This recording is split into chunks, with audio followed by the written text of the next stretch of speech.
and sit ye here while I go and pray yonder. Now, the word yonder simply means the depth, the deep. That is the chamber, a place where you have to be ushered into so that you can be able to find the mind of God and so that you can be able to see the things of God. And he took with him Peter and the two sons of Zebedee and began to sorrowful and very heavy. Next verse. You know, I love this. Let me read it from New Translation. Verse 39. Or let me read it again. I like this one. That's a word I'm looking for. Then Jesus said unto them to the olive grove called Gethsemane, and he said, sit ye while I go over there to pray.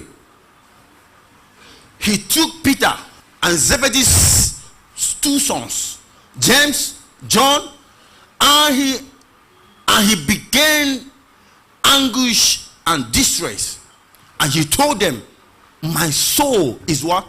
Crushed with grief to pain of death. Stay here and keep watch with me.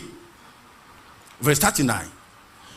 And he went on little further and bowed with his face on the ground, praying, Father, if it is possible, let this cup of suffering be taken away from me.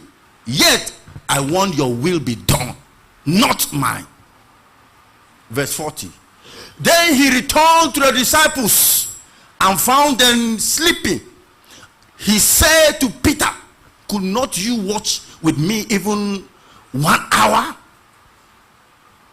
Keep watch and pray, so that you will not give in to temptation. For the spirit is willing, but the body is what? Weak. Verse 42. Then Jesus left them a second time and prayed, Father, if this cup cannot be taken away unless I drink it, your will be done. When he returned to them again, he found them sleeping, for they could not keep their eyes open. Verse 44. So he went to pray a third time, saying the same things again. Then he came to the disciples and said, go ahead and sleep. Tell your neighbor, go ahead and sleep. I can't hear you. Go ahead and sleep. Have you rest? Jesus was asking them. But look, the time has come. The Son of Man is betrayed into the hands of the sinners. Up, let be going. Look, my betrayer is here. By the way of introduction, Gethsemane is an olive orchard. When they say Gethsemane, simply means an olive orchard. It's very much in existence today.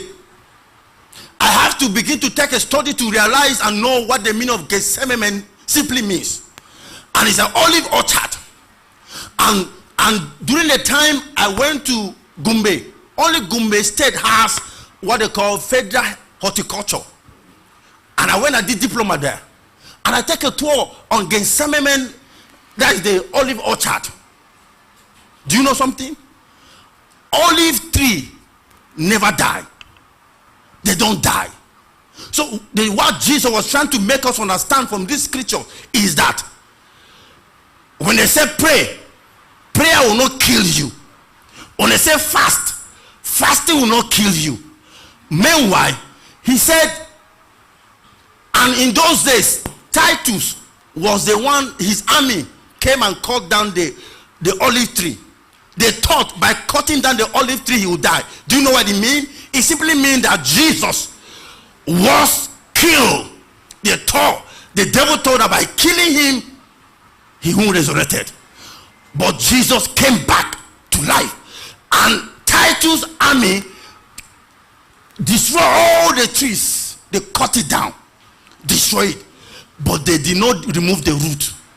So one of the things that you need to do as a believer, Bible says in Isaiah that the remnant shall take root downward, and after they take the root downward at the cave of Adullam, then they bear fruit what? Upward. Do you know there's a difference between the church of a church in Jerusalem and the church in Antioch? Many believers are still living in Jerusalem. Bible says you start from Jerusalem to Judea to Samaria and to the uttermost part of the world.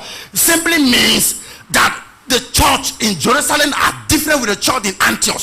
The church in Antioch are the apostles, the doctrines of Jesus. If you're still living in Jerusalem, you're in trouble. And if you're here, you have never prayed for 10 hours, 9 hours, your life is a joke.